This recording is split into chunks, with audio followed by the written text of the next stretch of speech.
Mr Cleverley. We now come to the Select Committee statement on behalf of the Energy Security and Net Zero Committee.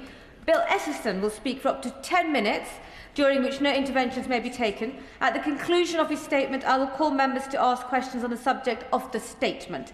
These should be brief questions and not full speeches. Can I emphasise that questions should be directed to the Select Committee Chair and not the relevant Government Minister? Frontbenchers may take part in questioning. I call Bill Esterson.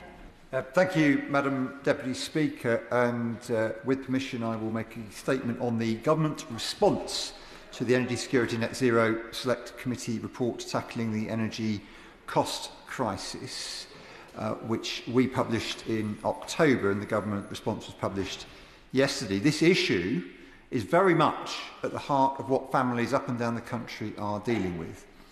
Now, I stood in the last election on a commitment to bring energy bills down, and I welcome the Government decision to reduce them by £150 from April. £150 is a start on the road to the cut of £300, which was mentioned at the election in July 2024. We should be honest, though. The solutions to high energy costs are often presented as easy. They are not. Although the underlying truth is very simple indeed. Bills are too high, in large part the legacy of years of underinvestment in the infrastructure and the lack of long-term planning. The Warm Homes Plan, which was also published yesterday, and which the Government refers to in its response to the Select Committee report, gives encouragement that many people will see their bills fall through the adoption of clean technologies. Insulating homes delivers warmth, healthcare benefits in addressing cold, damp and mould. It offers security and is an effective way to lower bills. Perhaps the success of the gas safe as a model over very many years provides an idea of how to ensure confidence in the insulation of homes following the well-documented failures of ECO. In the Government's response to our report on retrofitting last year, it promised to update us once the Warm Homes Plan was published. Hopefully the Minister, or probably more accurately his colleagues, are preparing to do just that. Our report published yesterday offered the Government recommendations on how consumers and business energy costs might be reduced in the immediate term. The inquiry into the cost of energy continues, pressing for answers on why electricity prices in the UK remain stubbornly higher than in countries such as Germany and France, and what energy reforms are needed to help with industrial competitiveness. In our report, we made a number of recommendations about supporting those facing fuel poverty. We recommended that the warm home discount be targeted using a tiered approach, so that funding is allocated based on household need and energy usage, and the value of the rebate be linked to wholesale prices. We recommended that the cold weather payment be reformed so that the £10 payment is made to eligible households every day that the Met Office forecasts that the average temperature will be 0 degrees or below the following day. The key to helping those in real need is enabling energy companies to properly identify those customers who need support and relief. We called on the Government to work out how data might be used to target support to those that need it. The Government agreed with us on the importance of data sharing, but believed that its task force was already making progress in this area. Sadly, the Government rejected our call for better targeting of the warm homes discount and for a social tariff, claiming that the warm homes discount was already a social tariff, which is not the evidence that we heard. It also rejected our calls for a fairer approach to cold weather payments. The level of consumer debt is alarmingly high and growing. We noted that the network companies have recently benefited from flaws in the price control system that overestimated the impact of inflation on their borrowing costs. We recommended that the government should recover the excess profits made and use it to clear much of the debt. We regret that the government rejected our recommendation, not least as by rejecting that recommendation, the government is admitting that consumer debt will continue to be added to everyone's bills. And according to one retailer we took evidence from, that is £160 a year. We called for Ofgem to limit the back billing period for customers with a smart meter to 6 months. The government referred us to Ofgem and indicated some broad support. We heard that bills fall 3% from having a smart meter that works even before trying to maximise the benefits.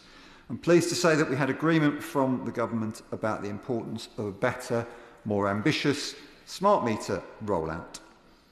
We recommended that the Ombudsman's job would be more effective if it was placed on a statutory footing and better enabled to enforce its decisions.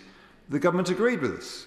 We also recommended that the Ombudsman should cover small and micro-sized businesses with the ability to make awards up to £50,000. We thought that energy companies should not be able to pursue customer debts which were currently being considered by the Ombudsman. The government told us it was content to rely on Ofgem rules that companies should only pursue debt in a proportionate manner. It was clear to us from the evidence we heard that a complaint before the Ombudsman is sufficient to suggest that the retailer is not currently being proportionate in its actions. Our main recommendation for businesses and industry follows a suggestion from Mate UK to provide an opt-in scheme that would provide businesses with certainty about costs, as uncertainty is almost as damaging as the high prices themselves. I hope the government will act on these recommendations, and it says it will keep them under consideration. We also heard about businesses being put onto contracts where the costs might not be as transparent as they should be. We also think that businesses should be allowed to exit energy contracts up to 14 days after their first bill. My committee colleagues are under no illusions about the scale of the challenge we face with energy bills. The Secretary of State spoke yesterday about the potential to use tariffs to cut bills. We identified other opportunities to cut bills. Over time, we will recommend more. I would just make this plea that the government takes a look at the evidence behind the recommendations in our report and considers whether it might want to adopt more of what we suggested. It wouldn't be the first time that a government had rejected Select Committee recommendations only to quietly adopt them later. Thank you. Claire Young. Thank you, Madam Deputy Speaker. The government, in its response to the report, said that it's committed in the Clean Flexibility Roadmap to develop measures focused on barriers to the participation of low-income and vulnerable customers in using energy flexibly. Given what we heard yesterday about the importance of heat pumps and heat storage in participating in flexibility, does the Chair agree that this is one important measure could be to make heat pumps and heat storage more affordable? Bill Esterson. Well, I'm grateful to her. I think she's onto what we will report on in the second half of our inquiry. Yesterday's session took evidence along those lines. But we also heard yesterday from the Secretary of State, of course, with the announcement of the Warm Homes Plan about the support that will be available for the technologies that she mentions. So I hope that her question will have been heard on the Treasury bench. Melanie. Thank you very much, Madam Deputy Speaker. It is welcome that the Government agreed with the Select Committee that we should be more ambitious about smart meter rollout so that household customers can get the best tariff for them. But we also heard, as part of the evidence, that there was a lack of consumer confidence in smart meters. So does the chairman of the committee think that there is more that the government could do to rekindle that confidence for the benefit of consumers? I'm grateful to her because the low take-up of smart meters is one of the big challenges that faces the energy market. It is very much linked to some of the problems that customers have around the country, and not being on a smart meter. I mentioned in my statement that just having a smart meter cuts your bill by 3% before even investigating the access it gives you to a range of tariffs. So anything that can be done to improve the rollout must make a difference. I think we also heard evidence that from Martin Lewis about how important this area is too. But giving people more access to tariffs, I know, is partly what the government wants to do, and I think it's consistent with the evidence that we heard, and how we increase the smart meter rollout will be key. It clearly hasn't gone well so far. Richard Tice. Thank you, Madam Deputy Speaker. At the time of the election, the government promised that the rush to renewable energy would bring the bills down £300. They are now currently almost £200 higher than back then, some 12%. And now the government is resorting to dipping into general taxation to try and con the British people by reducing it by some £150. They will still be much higher than the government's promise. So could the Select Committee confirm, perhaps they have a view, perhaps they don't, when is the renewable energy rush going to bring the bills down as promised, or will the government have to admit that they misled the British people? Bill Esterson. Well, that's really looking at the second part of our inquiry, but we've heard evidence on this already. The price cap at the start of 2024 was £1,928. It's now £1,758. Is due to come down further over the next few months, according to the retailers. I think it's also important to compare like with like.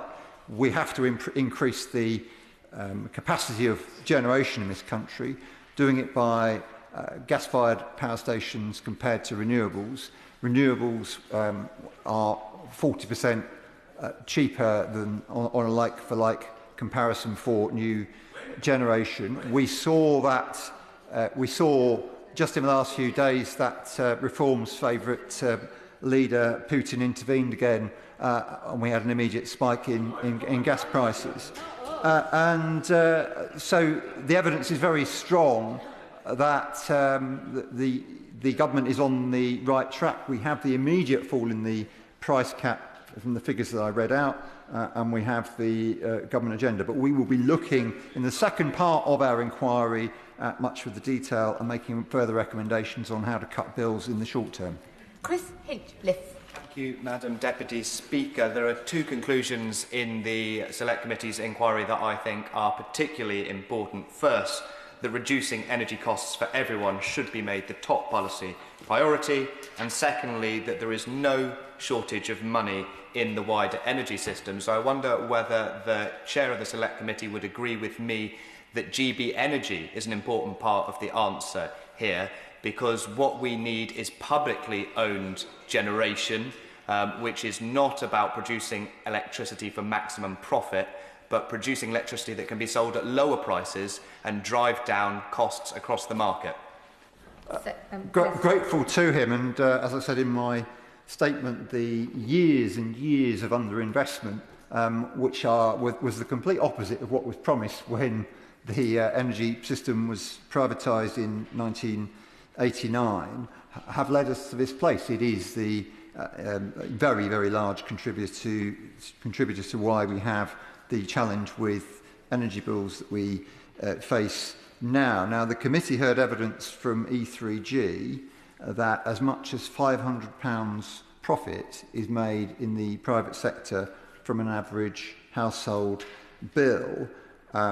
When we recommended that the debt be written off by using the excess profits made by the network companies, we were told that this would cause a chill effect on future investment. Of course, that problem wouldn't be there if we hadn't gone down the privatisation route the way that we have. So he makes a good point, but we are where we are, and we are going to have to find answers to how we bring down bills further from the measures already taken by the government.